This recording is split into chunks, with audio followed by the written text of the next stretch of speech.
자, 2008년에 무슨 일이 있었습니까? 헬리콥터 벤이라는 벤 버냉키 의장이 헬리콥터로 돈을 뿌리겠다. 양적 완화를 시작한 것이 2008년입니다. 자, 지금 무슨 일이 벌어지고 있습니까?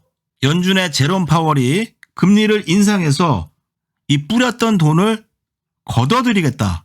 과연 지금이 기회일까요? 자, 안녕하십니까. 명순부사입니다. 자, 오늘 코스피 지수, 코스닥 지수가 소폭 반등에 성공을 했습니다. 자, 그런데 지금 상황에서 주식을 가지고 계신 분들도 불안하고, 또한 주식을 팔고 현금을 가지고 계신 분들도 주식이 또 오르지 않을까 불안하고, 또 하락에 베팅하신 분들도 모두가 불안하긴 마찬가지입니다. 자, 네이버에서 이 주식 투자 마스터 검색하시면은 이 명승부사 카페 찾을 수 있고요. 자, 명승부사는 최근의 상황을 좀 지켜보기 위해서 주식의 비중을 많이 줄이고, 요 카페에서도 미국 주식, TSLQ, 또한 뭐 코스닥, 선물, 인버스 등으로 하락에 대한 일부 해지를 말씀을 드렸는데요. 이 미국 주식 TSLQ, 테슬라입니다. 테슬라의 주식을 사는 게 아니라 테슬라가 하락을 할 수 있다는 것에 좀 관심을 두자라고 말씀을 드렸는데, 차트 모습을 보겠습니다. 차트 모습을 보시면은 상승 왼쪽 어깨, 머리, 오른쪽 어깨, 전형적인 헤드앤숄더의 모습이다 말씀을 드렸는데요. 헤드앤숄더가 나오면 어떤 그림이 될까? 잘 모르시는 분들이 있으셔서 또 추가 이야기를 드리자면요. 헤드앤숄더의 그림을 먼저 만들었던 종목이죠.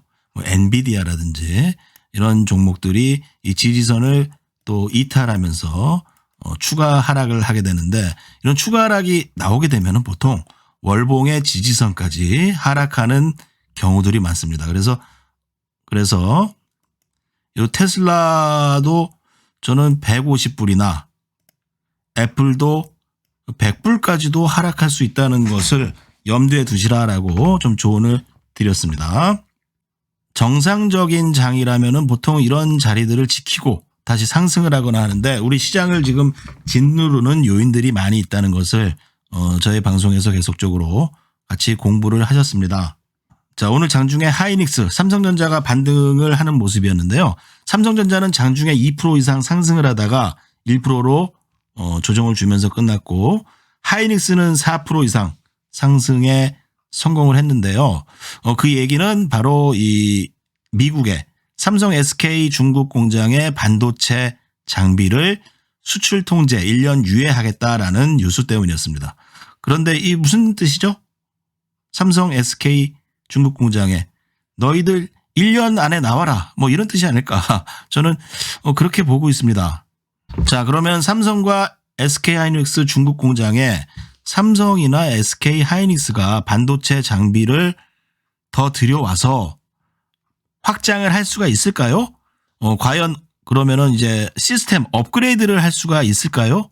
제가 오너의 입장에서 본다면은요, 중국 공장에는 더 이상 확장을 할 수가 없다. 특히 1년 뒤에는요, 구시대의 유물인 반도체를 찍어내는 공장으로 전락할 수밖에 없다라는 계산을 하게 되겠죠. 자, 그리고 오늘 금통위에서 기준금리를 0.5% 올리는 이 빅스텝을 단행했습니다.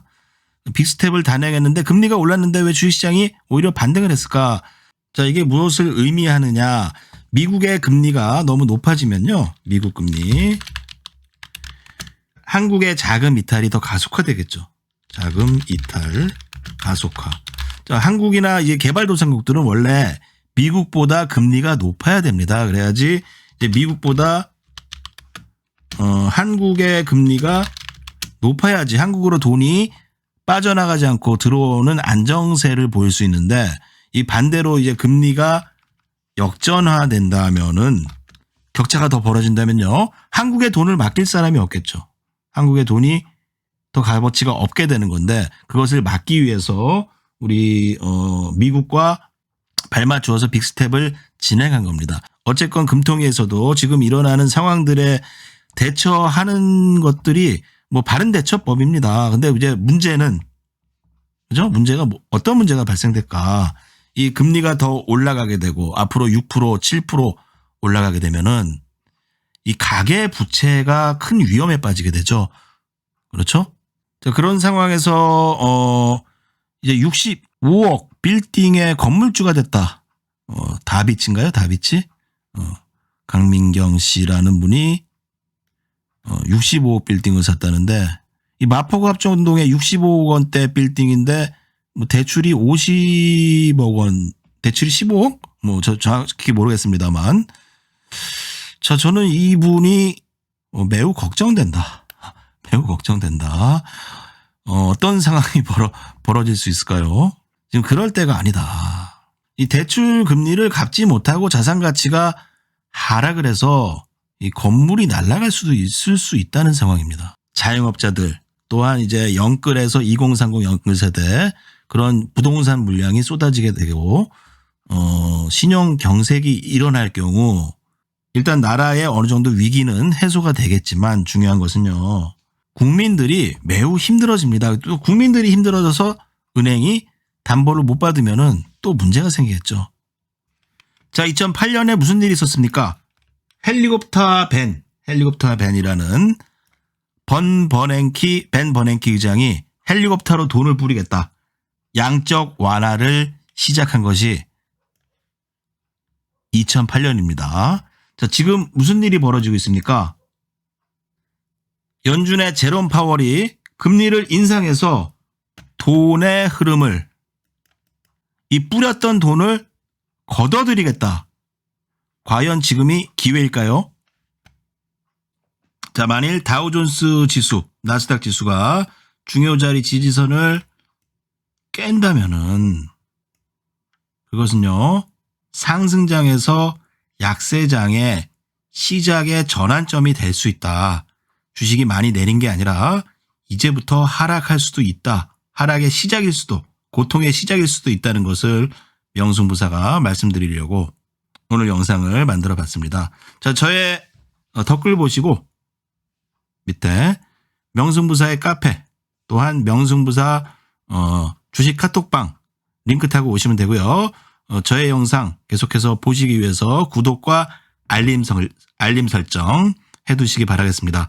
자, 이런 어려운 시기에서 이 명승부사와 같이 위기를 타개해내서 기회로 잡는 승자가 되시기를 바라겠습니다. 감사합니다.